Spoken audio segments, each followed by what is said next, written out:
મારું નામ પરેશ ભટ્ટ છે। આ મારો સન દેવ ભટ્ટ અને નસકોરાનો થોડો પ્રોબ્લેમ હતો। પહેલાં મેં જનરલ ફિઝિશિયનને બતાવ્યું, દવા આપી, દવાથી કંઈ સારું ના થયું। પછી એમણે કીધું મોટા ડૉક્ટરને મળો, 4-5 ડૉક્ટરને મળ્યા, બધાને અલગ અલગ મળ્યા। પછી એમ કીધું કે આ ઓપરેશન જરૂરી છે। એક મિત્રના રેફરન્સથી ડૉક્ટર શૈલેન્દ્રભાઈ મોદીના ત્યાં આવ્યા। ડૉક્ટરે કીધું આ સર્જરી જરૂર છે અને કરવી જ પડે એવી છે।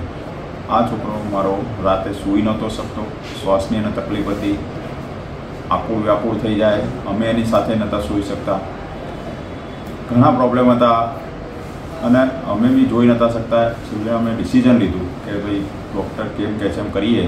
અને ડૉક્ટરને બતાવ્યા પછી ડૉક્ટરને અમે અમારા પ્રોબ્લેમ રજૂ કર્યા કે ભાઈ બેઠો બેઠો બી સૂઈ જતો, તેની ઊંઘ પૂરી નહોતી થતી, એટલે બેઠા બેઠા સૂઈ જતો હતો, ગાડી ચલાવતા સૂઈ જતો હતો। આ બધા પ્રોબ્લેમમાં ભવિષ્યમાં કોઈ તકલીફ ના પડે એટલા માટે અમે ડૉક્ટરને મળ્યા।